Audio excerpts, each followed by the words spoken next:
नमस्कार, ESPN 9 news आप देख रहे हैं। आपके साथ मैं हूं अक्षय अग्रवाल।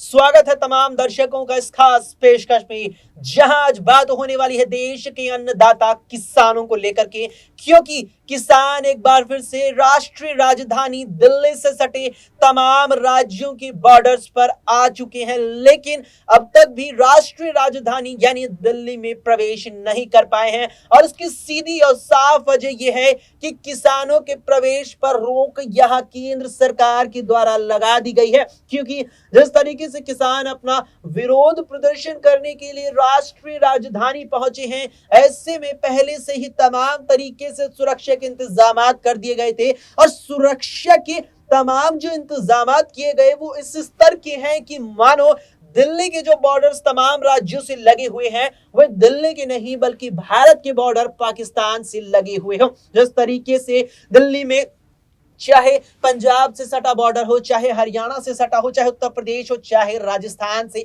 सटा बॉर्डर हो, तमाम राज्यों पर शुरुआत में यानी 12 फरवरी तक इस प्रकार की सुरक्षा व्यवस्था थी कि यह तमाम बॉर्डर्स को एक प्रकार से सील कर दिया था, लगभग सील कर दिया गया था। सुरक्षा के जो इंतजाम थे वो इस तरीके से किए गए थे कि जो फ्लाईओवर्स थे यहां पर, यानी कि जो फ्लाईओवर बॉर्डर पर बने हुए थे, रास्ता आने जाने का राज्यों के बीच में था, उन फ्लाईओवर्स पर पहले तो पुलिस की भारी बैरिकेडिंग की गई। इसके बाद उन फ्लाईओवर्स पर कंक्रीट के बने हुए बड़े पत्थर सजाए गए, उनमें बीच में सीमेंट डाला गया जिसके वे पूरी तरीके से जम जाए। उसके बाद यहाँ रोड पर सीमेंट लगा करके नुकीली कीलें गाड़ दी गई, जिससे किसान अगर अपने ट्रैक्टर लेकर आगे बढ़े तो उनके ट्रैक्टर कीलों के सामने बेबस पड़ जाएं। और तमाम तरीके से सुरक्षा इंतजाम और भी ज्यादा किए गए थे। फिर इसके बाद जब 13 फरवरी को किसान दिल्ली की ओर कूच करते हैं तो सबसे ज्यादा बवाल होता है हरियाणा और पंजाब की तरफ, और खास तौर पर हरियाणा की तरफ लगने वाले अंबाला के शंभू बॉर्डर पर किसान आते हैं और फिर शुरू हो जाती है जंग। एक प्रकार का गृह युद्ध शुरू हो जाता है। और यहां जो किसान केवल अपना विरोध प्रदर्शन केंद्र सरकार के खिलाफ जताने के लिए राजधानी दिल्ली की ओर बढ़े आ रहे थे, अब उन किसानों में वो लोग देखने को मिलते हैं जो सुरक्षा कर्मियों पर, पुलिस वालों पर पथराव करते हैं। पुलिस वालों पर बुरी तरीके से पथराव किया जाता है, झड़प पुलिस वालों के बीच देखने को मिलती है। और आखिरकार सरकार के द्वारा आदेश आता है कि बॉर्डर को पूरी तरीके से सील कर दिया जाए। इस सब के बीच सरकार के द्वारा 3 मंत्री पेश किए जाते हैं, जिसमें केंद्रीय कृषि मंत्री अर्जुन मुंडा, साथ में पीयूष गोयल और एक और अन्य दिग्गज मंत्री यहां आगे आते हैं और उनकी किसान नेताओं के साथ बैठकें होती हैं। और फिर जाकर के यहां उम्मीद जताई जाती है कि एक निष्कर्ष निकल के आएगा, जिसके बाद किसान अपने इस विरोध प्रदर्शन को, अपने इस आंदोलन को विराम देंगे और वापस अपने घरों की ओर लौट जाएंगे। लेकिन ऐसा नहीं होता। इसके बाद अगले दिन फिर से यहाँ किसानों के साथ की सरकार के मंत्रियों की बैठक होती है, वार्ता होती है, उसका भी कोई निष्कर्ष नहीं निकलता और फिर किसान डटे रहते हैं। इस सब के बीच यहाँ तारीख आती है 15 फरवरी की। 15 फरवरी को लेकर किसान संगठनों के द्वारा ऐलान किया जाता है कि पंजाब से और हरियाणा से आने वाली रेलवे लाइन जो दिल्ली आती है, उन पर अब रेल रोको आंदोलन के तहत पटरियों पर किसान विराजमान हो जाएंगे और रेलगाड़ियों को भी नहीं आने देंगे। ये साफ तौर पर कह दिया जाता है। इसके बाद शुरुआत से ही यानी कि 14 के बाद 15 फरवरी की सुबह से ही किसान यहाँ दिल्ली की ओर आने वाली पंजाब और हरियाणा की रेलवे लाइनों पर डट जाते हैं और रेलगाड़ियां भी सुस्त होती हैं। और उसके बाद पूरी तरीके से विराम उन पर लग जाता है। इसकी प्रमुख वजह क्या है? आखिर क्यों किसान डटे हुए हैं? आखिर क्यों किसानों ने इस प्रकार से वापसी की है? जबकि 2021 के दिसंबर में जब तीनों कृषि कानून केंद्र सरकार के द्वारा वापस ले लिए गए थे, फिर किसानों ने क्यों वापसी की? जब किसान देश की राजधानी दिल्ली से अपने तमाम तरीके से जो बैठे थे, उस तमाम इंतजामातों को, तमाम जो कैंप लगाए किसान बैठे थे, उन सबको छोड़कर अपने अपने घरों की ओर किसान लौट गए थे। तो फिर आखिर किसान क्यों लौटे हैं? ऐसे में बड़ा सवाल सबसे पहले यही आता है। तमाम दर्शकों को बता दें कि जिस तरीके से केंद्र सरकार के द्वारा 2 नए कृषि कानून 2020 में लाए गए थे, उसके बाद उन 2 कृषि कानूनों के अलावा एक और कानून था साल 1955 का आवश्यक वस्तु अधिनियम, जिसमें केंद्र सरकार ने संशोधन किया था। उस वक्त किसानों ने उस कानून का विरोध विरोध किया और उन कानून के विरोध के अलावा केंद्र सरकार से मांगे यहाँ किसानों ने अपनी रखी, जिसको लेकर उस वक्त आंदोलन हुआ था। और आखिरकार किसानों की इन तमाम मांगों के आगे सरकार को झुकना पड़ा, जिसमें सबसे पहले सरकार ने तीनों कृषि कानूनों को रद्द किया और उसके बाद जो तमाम मांगे किसान कर रहे थे उन मांगों को लेकर केंद्र सरकार की ओर से उस वक्त आश्वासन दिया गया था कि आपकी तमाम मांगे मान ली जाएंगी और फिर किसान अपने घरों को लौट जाते हैं। लेकिन किसान अपनी जो तमाम मांगे थी, उनका जो आश्वासन किसानों को मिला था, उन आश्वासनों के बाद किसान अपनी मांगों के पूरा होने का इंतजार करते हैं और वो इंतजार भी रह जाता है। इसके बाद किसान एक बार फिर से विचार बनाते हैं और फिर एक बार राष्ट्रीय राजधानी यानी दिल्ली की ओर कूच कर देते हैं। अब ऐसे में फिर वही सवाल है कि अब क्या कुछ मांगे हैं।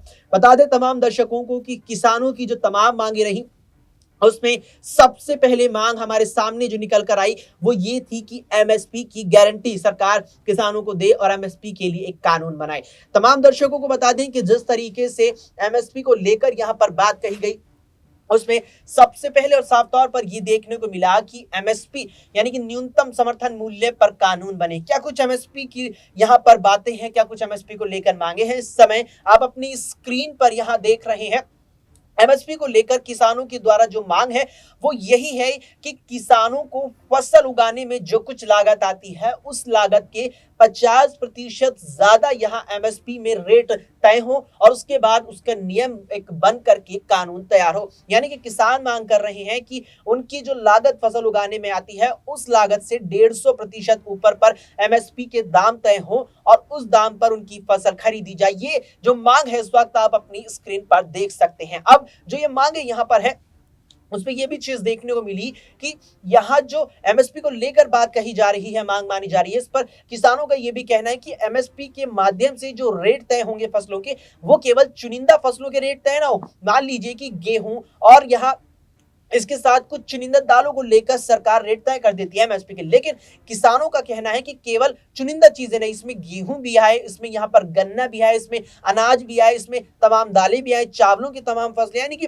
जितनी तमाम फसलें किसानों की आती हैं वो एमएसपी के दायरे में आए और उसमें यहाँ पर 150% या कहीं की लागत से 50% ज्यादा का मूल्य तय किया जाए। इसके अलावा अगली मांग जो किसानों की थी वो भी आप इस वक्त अपनी स्क्रीन पर देख सकते हैं।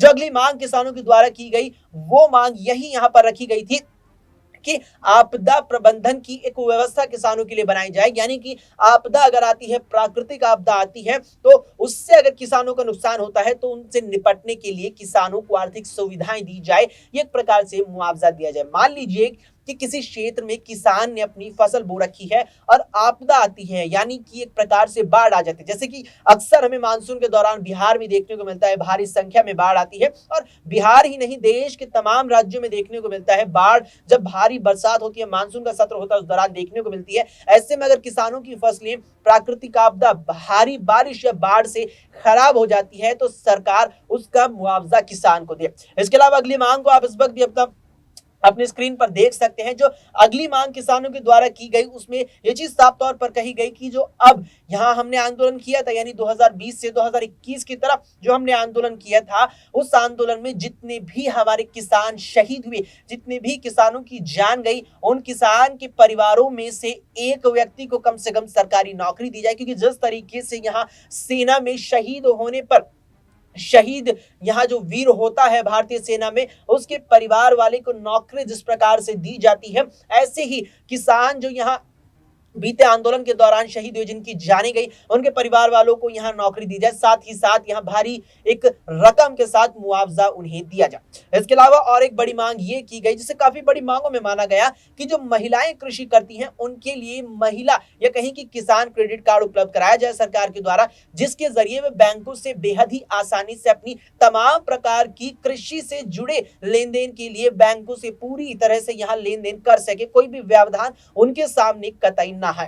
इसके अलावा जो कुछ यहां पर मांगी की गई उसमें एक भी मांग यहां पर ऐसी नहीं है जो अब तक पूरी तरीके से किसानों के द्वारा मान ली गई। इसके अलावा एक और मांग यहां किसानों की ये रही सरकार से कि जिस तरीके से यहाँ तमाम ऐसी चीजें रही जो मांगों में आई हैं। उनमें से एक मांग ये भी रही कि जो आवारा पशु हैं, आवारा पशु यानी कि एक प्रकार से ये देखा जाए जो सड़कों पर आवारा बैल, आवारा गाय और भैंस फिरते हैं, उनसे बचने के लिए, क्योंकि वे यहाँ किसानों की फसलें बर्बाद कर देते हैं, लिहाजा उनसे बचने के लिए सरकार व्यवस्था किसानों के लिए करी। तो ये कुछ प्रमुख मांगे किसानों की थी जो अभी राष्ट्रीय स्तर पर नहीं मानी गई हैं। इसी के चलते किसान एक बार फिर से राष्ट्रीय राजधानी में जुट गए हैं। अब यहाँ पर देखना है कि किसान जिस तरीके से राष्ट्रीय राजधानी में जुट गए हैं, तो क्या वे यहाँ पर जल्द ही अपनी मांगों को मनवा करके वापस जाते नजर आएंगे, या फिर एक बार फिर से 2020 और 21 की तरह हमें एक और बड़ा आंदोलन खड़ा होता नजर आएगा। हालांकि इस सब के बीच इस आंदोलन में यह भी चीज देखने वाली रही